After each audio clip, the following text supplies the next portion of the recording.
صدقہ کے پیسے گھر والوں کو دینا، کیا صدقہ کے پیسے اپنی والدہ کو دے سکتے ہیں؟ جیسا کہ حدیث میں گھر والوں پر خرچہ کرنے کو بہترین صدقہ کہا گیا ہے۔ محمد قاسم راولپنڈی سے، جی دے سکتے ہیں، بہت ثواب ملے گا، لیکن اماں کا حق یہ ہے کہ اس کو ہدیہ دیا جائے، اس میں صدقے کی نیت نہ کی جائے۔ جائز تو ہے اس میں آپ ہدیہ گفٹ کی نیت کریں، ثواب تو پھر بھی ملے گا۔ گفٹ میں اور صدقے میں فرق کیا ہے؟ گفٹ دیا جاتا ہے سامنے والے کی عزت ملحوظ رکھ کے، اور گفٹ میں یہ نہیں دیکھا جاتا کہ سامنے والے کو ضرورت بھی ہے یا نہیں ہے۔ گفٹ تو غریب لوگ مالداروں کو بھی دیتے ہیں، لیکن صدقہ اکثر مالدار غریبوں کو دے رہے ہوتے ہیں، صدقے میں ضرورت دیکھی جاتی ہے۔ تو اس لیے ماں کے اکرام کا تقاضا یہ ہے کہ اماں کو آپ گفٹ کے نام پہ دیا کریں، دل میں نیت کریں یہ آپ کے لیے گفٹ ہے، یہ تحفہ ہے آپ کے لیے، تو اس میں ثواب بھی ملے گا آپ کو، اس میں سامنے والے کی عزت بھی ہوگی۔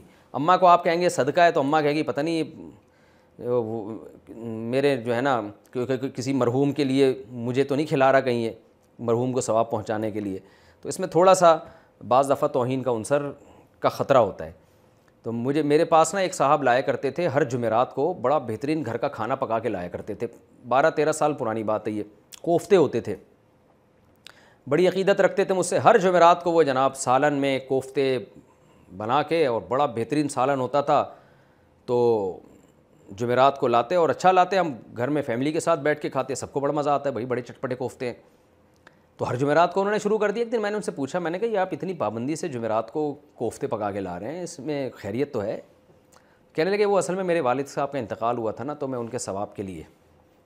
تو میں نے کہا آپ نے ثواب کے لیے ہم ہی ملے ہیں آپ کو، یعنی گویا کہ ابا کے سالے ثواب کے لیے آپ ہمیں کھلا رہے ہو؟ تو میں نے کہا بھائی یہ آپ کی محبت تو ہے، لیکن یہ تھوڑی انسلٹ والی بات ہے، ہم تو اللہ کا شکر ہے کھاتے پیتے لوگ ہیں۔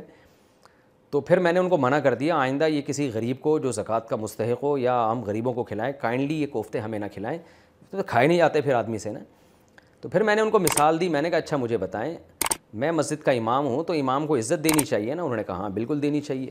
تو میں نے کہا یہ عزت اس سے ہے کہ آپ ابا کے ثواب کے لیے مجھے کھلا رہے ہیں؟ میں نے کہا یہی عزت اگر آپ کا بیٹا آپ کو دینا شروع کر دے کہ دادا کا انتقال ہوا اور بیٹا آپ کی دعوت کر کے کھلائے اور کہے میں دادا کے ثواب کے لیے ابو آپ کو کھلا رہا ہوں، تو ابا کو غصہ آئے گا نا، ابے میں تو تیرا باپ ہوں، مجھے تو ویسے ہی کھلا، کسی کے ثواب کے لیے مجھے کیوں کھلا رہا ہے تو؟ مجھے بطور تحفے کے کھلا، مجھے بطور دعوت کے کھلا۔ تو میں نے کہا جیسے آپ اس میں انسلٹ محسوس کریں گے کہ آپ کا بیٹا آپ کو وسیم بھائی مرحوم کے ثواب کے لیے کھلا رہا ہے، تو ایسے ہی میں نے کہا امام کی بھی اس میں ایک طرح کی بے عزتی ہے کہ مقتدی اس کو کھلا رہے ہیں ابا کے ثواب کے لیے۔ تو اس لیے اماں کو آپ گفٹ دیا کریں، وہ گفٹ کی نیت کر کے دیا کریں، وہ زیادہ صحیح ہے۔ باقی حدیث میں کبھی مجازن گفٹ کو بھی صدقہ کہہ دیا گیا ہے، کبھی نفلی صدقے کو صدقہ کہا گیا ہے، کبھی زکوٰۃ کو صدقے سے تعبیر کیا گیا ہے۔ تو حدیث میں صدقے کے لفظ سے دھوکہ نہ کھائیں، وہ تو مطلق پیسے خرچ کرنے کو، لیکن بعد میں جو اصطلاح ہے نا صدقے کی، وہ اصطلاح میں صدقہ کہتے ہیں جو عام طور پر کسی کی حاجت کو سامنے رکھ کے دیا جائے، اور گفٹ کہتے ہیں سامنے والے کی حاجت نہیں بلکہ اس کی عزت اور اکرام کی خاطر اس کو دیا جائے۔ تو گفٹ اپنے سے بڑوں کو عام طور پہ دیا جاتا ہے، دوستوں کو دیا جاتا ہے، اور صدقہ وہ غریبوں کو اور جو ضرورت مند ہیں ان کو دیا جاتا ہے۔